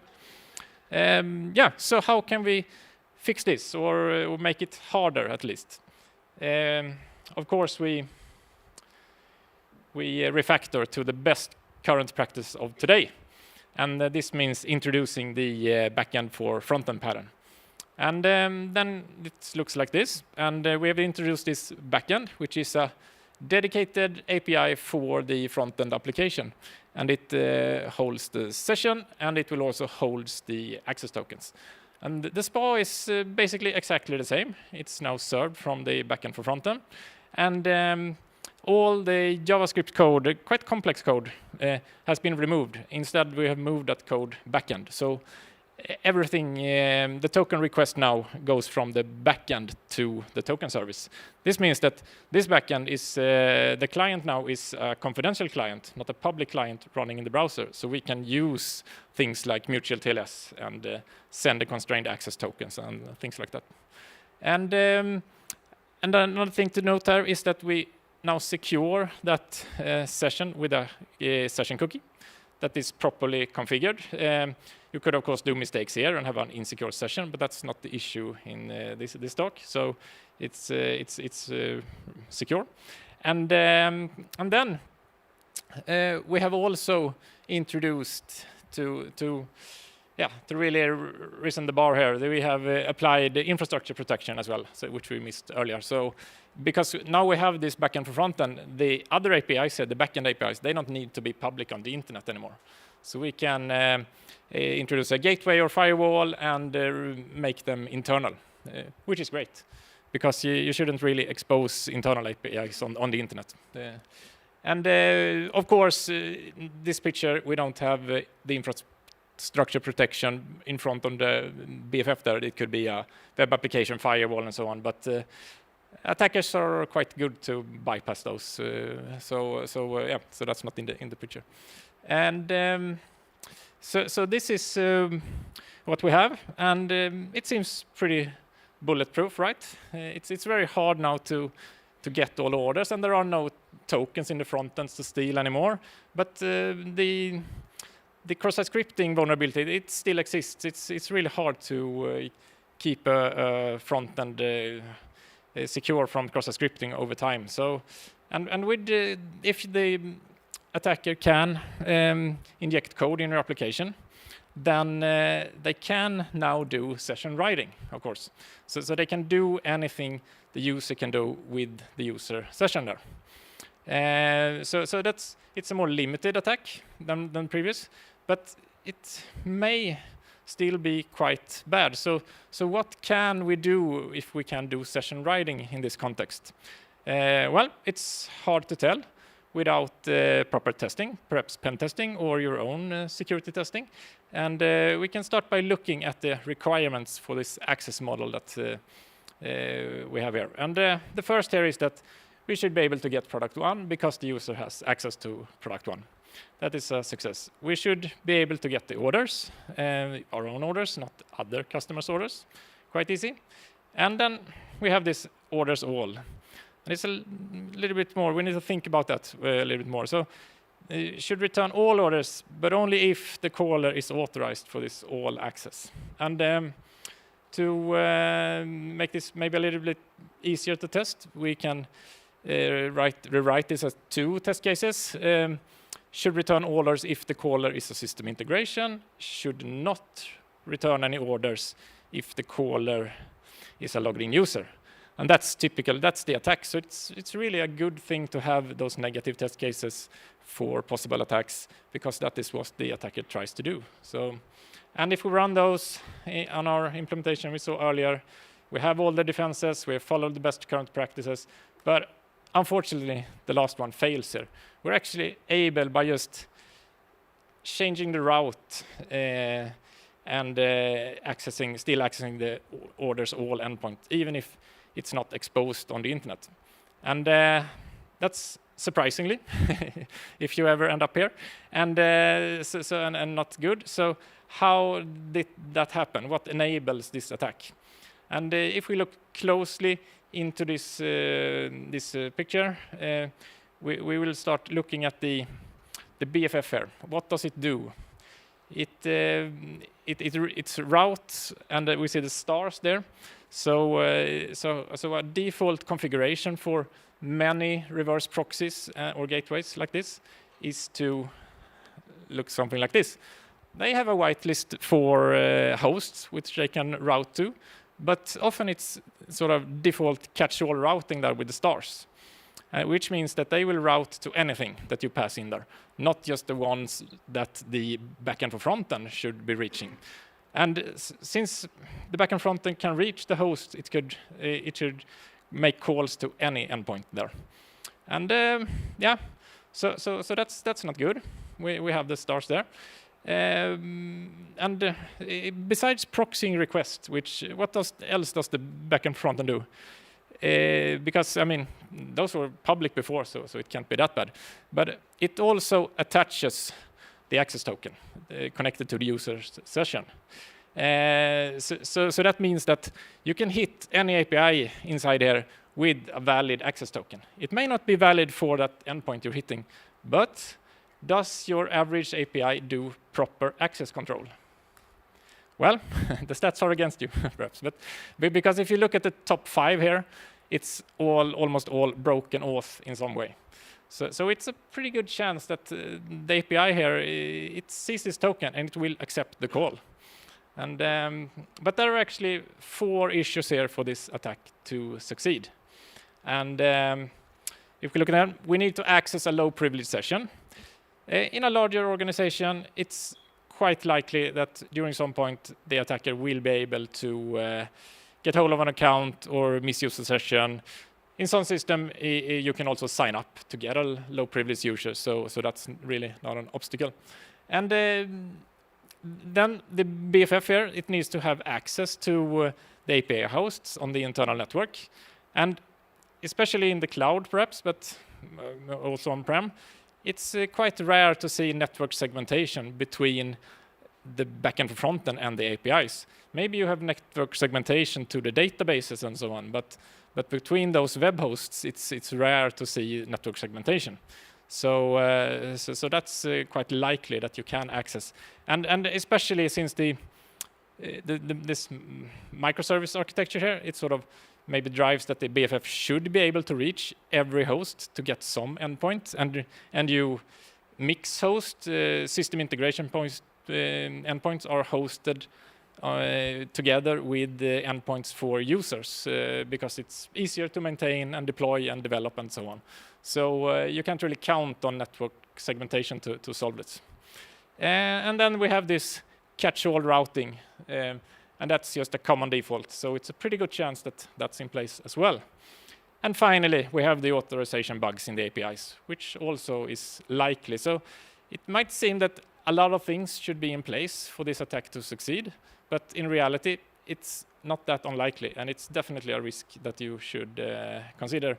And so how could we mitigate all this? Well, as always, the guiding principles here, zero trust, least privilege, and defense in depth will sort of guide us in the right way. And talking about how we should apply this for a system like that is a talk of its own. So we'll focus on two things here. Proper access control in the API, and the routing here with the BFF, that it only should route valid requests. And if we start with the BFF routing, that's kind of easy to fix, but it's boring and maybe hard to maintain. But there really is no way around having a strict allow list to close this possibility for an attacker to hit endpoints you're not supposed to. And don't try to be clever here and introduce sort of patterns and regular expressions and things like that. Pen testers and attackers are really good at bypassing those kind of clever things. So just do a strict whitelist or allow list. And so it solves the problem. But from the previous slide, we should apply defense in depth and security in multiple layers. We shouldn't just rely on the routing here. It could be easily misconfigured, right? So of course we should also handle the API authorization. So if we apply this whitelist, the routing is solved, so no stars there anymore. So this API authorization, why is it so hard for APIs to do proper access control? And this BFF pattern here, sometimes it makes it a little bit harder, and it concerns the scopes, and they sort of add some challenges to the APIs here. And so now we'll look at that. And so if we look at the authorization request that initiates the login flow here with the OpenID Connect and the code flow, it looks like this, and it goes through the browser. And we have done a lot of security, and it's quite easy to forget that no matter what we do, the attacker would always control this and can change this. But state redirectory, client ID, they are all validated, and it will be a bad request if the attacker changes anything here. But the scope here, that's by design. The attacker can add, or the user can add any scope that the client has access to. And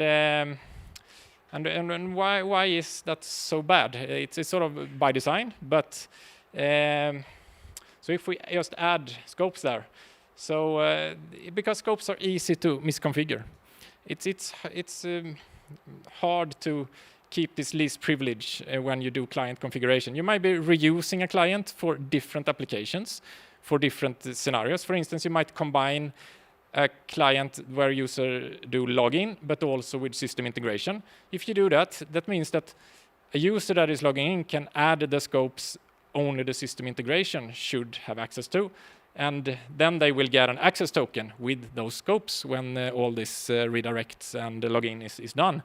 And also APIs could misconfigure how they interpret the scope, for instance. So keeping the least privilege there is really important.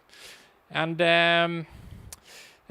so we should of course only configure the scopes and flows that the client actually needs, and try not to mix those roles. And if you have high privileged endpoint, then it's it could be quite risky to just base authorization on the fact that the token is valid and that it has the correct scope. You could use something more like perhaps the client ID or authentication method and so on. And then of course this sounds really weird. Why should the user and attacker control what scopes are in the authorization request? If you have a consent page, that makes perfect sense because then you select the scopes and that's part of the design. But if you're logging in, there is no consent, so why? And for that we use PAR, and PAR is like this, and then the authorization request only has those two parameters, and if any of those are changed, then the request will fail.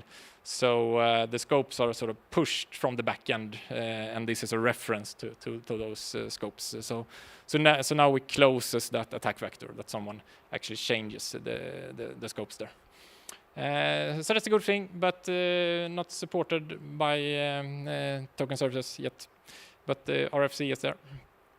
So yeah, so this was one part of the scope issue. Another part here is that you might end up with really, really powerful access tokens. And if the access token is very powerful, then it's harder for the API to make the right decision. So if we look at what we have here from a little bit of different perspective, the backend for frontend here will have an access token. In order to provide the user with all the functionality it needs during its session, it must get an access token that has access to all this functionality, which means all the scopes and audiences. And depending on your system, it could be all the scopes you have in your system because it needs to get user data from all those microservices. And so that could be a problem, and it could also looks like this, sort of the chained pattern here, which is a challenge for OAuth implementations. And as you can imagine, there can be a lot of scopes and a lot of access if you just sort of pass along the original token. And that token could then become sort of a glorified API key with access to all the APIs in your system. And that might be fine, or a risk you're willing to take, but it could be really catastrophic if, for instance, the API 3 here may be another organization or a much weaker protection, because API 3 will have an access token and can start misusing that, hitting API 2 and 1.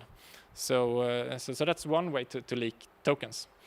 Yeah, so scopes design is quite hard in larger organizations and worth spending time on.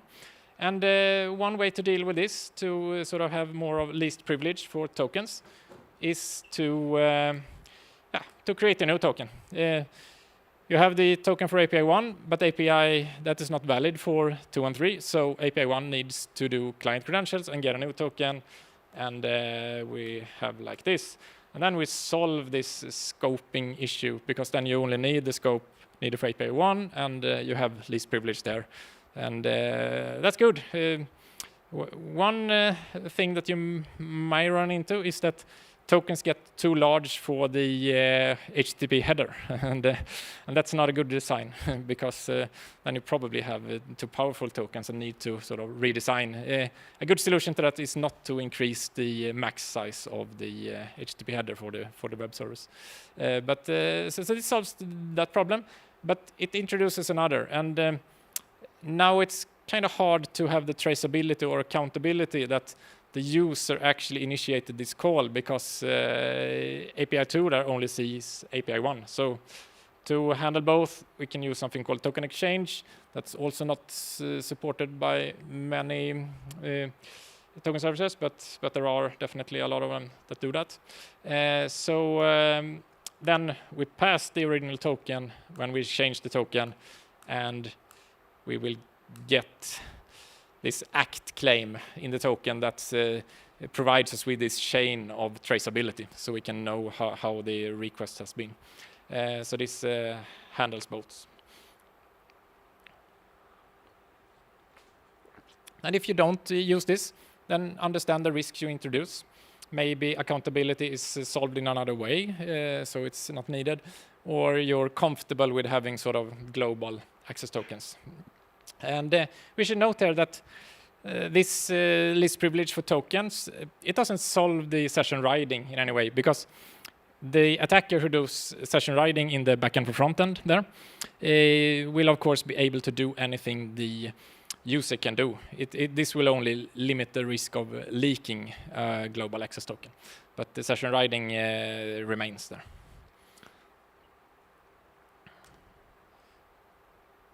So, with this, I have shown how to build a secure OpenID Connect OAuth implementation and following the best current practices.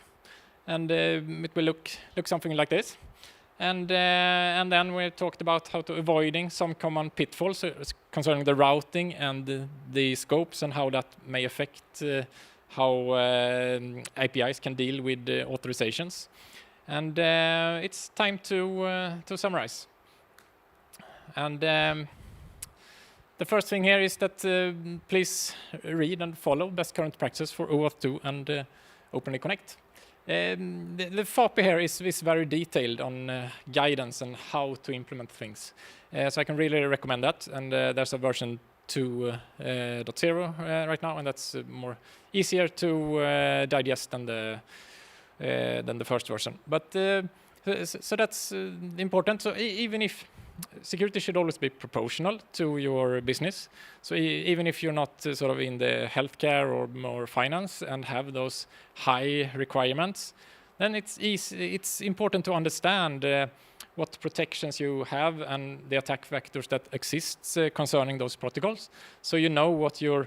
So if you choose to, I will stick with bearer tokens, and that's maybe a perfectly good choice for your business, but you must understand the risks you introduce. So it's quite good to understand those, regardless of what level of security you're at. And then of course, for basically any application, stop handling access tokens in JavaScript frontends and start using the backend frontend pattern with a strict allow list, so we don't. So this, it's a little bit unfortunate. We have invested a lot in security here, and we shouldn't end up with a vector for authenticated server-side request forgery by having this wildcards routing. And then, of course, proper access control in the APIs. And we will sort of help to make this easier by following least privilege, both for client configuration and when we do token requests. So even if the client has access to a lot of scopes, it shouldn't always request tokens with all those scopes. And finally, when we have a browser-based application, cross-site scripting is a really, really serious problem if we're vulnerable to that, because session riding is usually really bad, and if someone can run code in your application, then they, of course, can always do session riding. So, yeah, that was it for me. Any questions?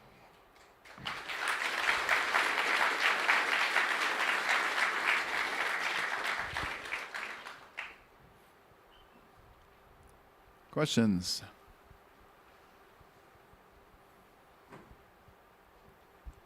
Hi, thanks for the presentation. My question is, if we store access tokens, for example, in secure HTTP-only cookie, would that mitigate majority of the risks that you mentioned about handling access tokens in JavaScript frontends? Yeah. In a way, it's stronger to keep them in the backend, but storing them in an encrypted cookie not reachable from JavaScript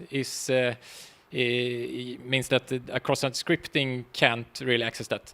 But having a powerful token on the client means that if you have control over the client, then maybe you can get that token. So it's better to keep it in the backend, but if the encryption is strong, then it's really hard to get that token. So yeah, because some frameworks, they do that by default, .NET for instance, and so if you have it in an encrypted cookie, then you get less state issues with the backend. But since if you want to add things like if you want full control over a session, you want to be able to force the user to log out or end the session, then you need complete control on the back end anyway. But if you're sort of in a little bit of lower security requirements, then that could definitely be a solution that's good enough. And yeah. Yes? So the best current practices for SPAs also has a recommendation if you can't do the BFF or token service pattern by using web workers. What are your opinions on that? Using web brokers in order to keep tokens more secure in the SPAs. Correct. Yeah. That's it's SPAs. It's very hard to secure the JavaScript front end, and if you can run code there, you can use this silent renew to get the tokens and so on. So the tokens are less protected in the front end than in the back end. And I think the recommendations for high security environments are quite clear that you shouldn't have tokens in the front end, even if you try to hide them in web workers and things like that. I really recommend Philippe Deric's presentation from NDC Security on that topic. Any other questions? Looking up at the balcony. Anybody? Don't let your BFF be a vector. That's it? All right. Everybody's got it. Thank you very much. Oh, here we have a question. What do you see for the future? Well, concerning web applications, I think the protocol has sort of settled, and I think maybe there won't happen much. But concerning mobile applications and how you do a good user experience logging in on that, and also utilizing the possibilities to do biometric login and the fact that you have a really powerful device in your hand, sort of the touch flows and the VIPs there, and we have the WebAuthn. So I think there will be integrations with that will sort of change things, and there are some new parts concerning those flows that probably will happen during the next years. So I think the integration with WebAuthn will become more common and clearer. Yeah. Anybody else? I have a question. I'm wondering if there's anybody who's into bug bounty and wondering how they could look for this stuff. Do you have any tips for a quick and efficient discovery and validation of these types of issues? Yeah, we often work with the port swigger and the burpsuit tool when we do penetration tests, and they have excellent labs on how to sort of attack and explore attack vectors around concerning this. So that's a good place to start. And otherwise, the specs there, and they have an excellent threat model around OAuth that I highly recommend reading, and that could give you some insights on how to attack those kind of systems. Great. And do ethical hacking, of course. It's very important. Yep. All right. If there are no more questions, then let's give a big thank you to Tobias. Yep. Thank you.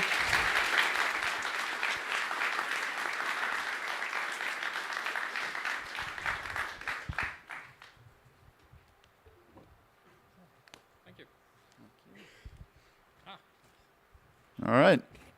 Another talk completed, another gift delivered. Our next speaker is starting in a couple of minutes. I can introduce him while he's getting up here. Stian Kristoffersen is coming to us from the Norwegian National Bank Investment Management Fund. So one would expect that they're pretty serious about security, and I think when you, if you don't know Stian already after this talk, you will know that he's pretty serious about security as well. He's been gracious enough to speak at BSides in the past, and today we're very excited and grateful to have him back to present some new research that I don't believe this has been revealed anywhere yet, and we weren't sure if he was going to be able to give this talk today. It was dependent on timeline for certain things being addressed in the ethical way, as Tobias said. So yeah, super exciting for those of us who are on the red team side of things or interested in 0 days and all that. It's great to have some original research of new vulns coming here today. So Stian will tell us about his work in Python. The Python ecosystem with tools like PyPy and Poetry for distributing Python libraries. Yeah. Thank you. Thank you. Give it up for Stian.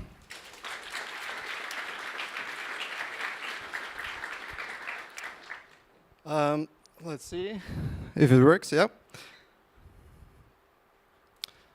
So I'm happy to be back at BSides Oslo to present this research I did earlier this year.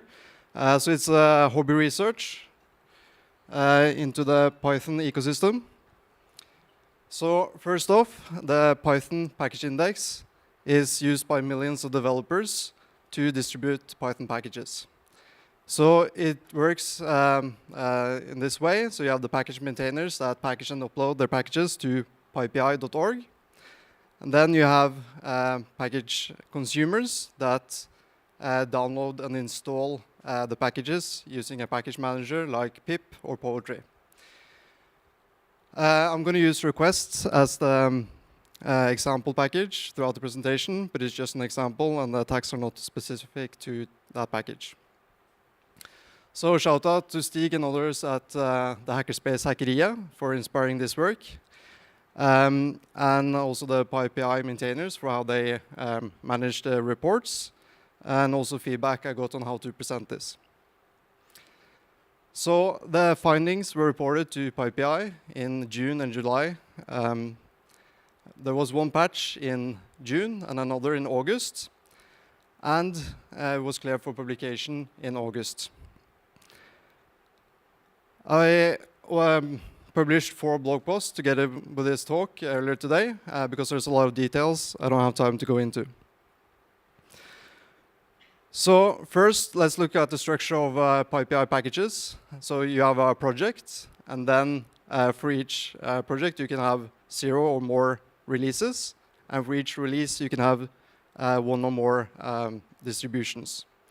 So distributions are just files, so you can have source distributions as tar gz or zip, and you can have binary distributions in the wheel format. So the first issue is that it was possible to do a denial of service on other projects uploading their packages. And the reason is that there's a global check to make sure that file names of distributions are unique across PyPI. And instead of checking the project name exactly, it only checks the prefix. So it was possible to make a prefix project to attack another project. So for requests, you can make req, and then write the file that the request project might write in the future. And it's not that hard to guess like future major minor releases. So this was quickly patched by the PyPI maintainers. Next, there's a new type of attack. At least I haven't seen it before, so please let me know if you have. So I call it distribution confusion. And the issue here is that you basically can make duplicate distributions. So there's the regular distributions I talked about before, and then you can make malicious variants that are equivalent. So let's look at how we can build an attack using that. So first we have the benign distribution with a regular file name. And then we're going to build a malicious variant by changing the first character to uppercase R. And this will target Poetry. And then we're going to add the leading 0 to target pip instead. And like this is just the most convenient way to get the lexicographical order correct, but there's other ways to manipulate the file name to get the proper ordering. So because these are equivalent, seen from the package managers, if you try to pin on like version or the platform or other tags, it will still select the malicious versions. But if you pin on the benign hash, that will work. But it will only work until you might add the malicious hashes.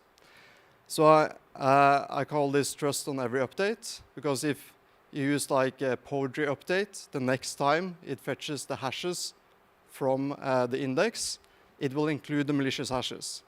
So then it's still gonna select the malicious ones. So the benign hash is just sort of safe until the next update. You might, of course, catch that in the code review, but it's not guaranteed. Okay, so let's try a demo.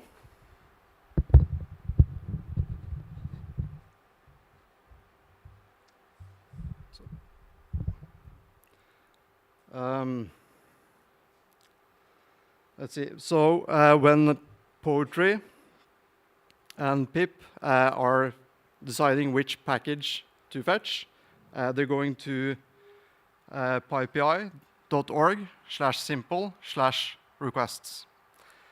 And we can see that that gives us a list of install candidates with the file names and also the link to download the file. For the demo, I'm just going to run this locally. So on localhost, I'm serving 3 variants. So we have the benign one, this one. And then we have the capital R targeting poetry, and the leading 0 targeting pip. So if I first do, I pin on the version, and I pin on the benign hash.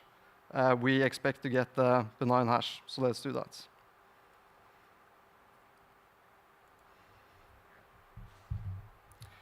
So, and here we can see that the file that was actually fetched, it's the benign version.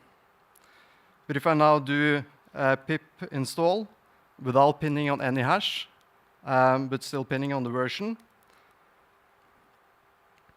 we see that it's the leading 0 malicious version that's selected. So let's move to poetry.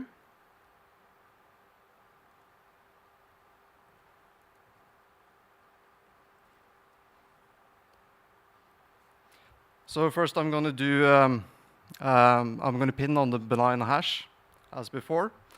And we can see that we are indeed getting the benign version. But if I then do poetry update,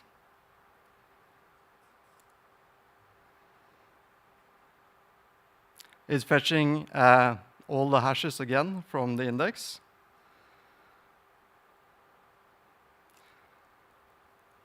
So now we see that the 2 malicious hashes are added to the set of trusted hashes in addition to the existing benign hash. And if I then do a poetry on install with this new set,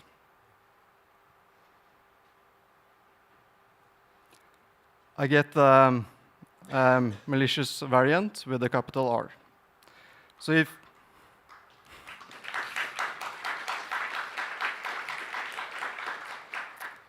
So if you either don't have hashes or you have the malicious hashes in the trusted set, it will pick the malicious variants.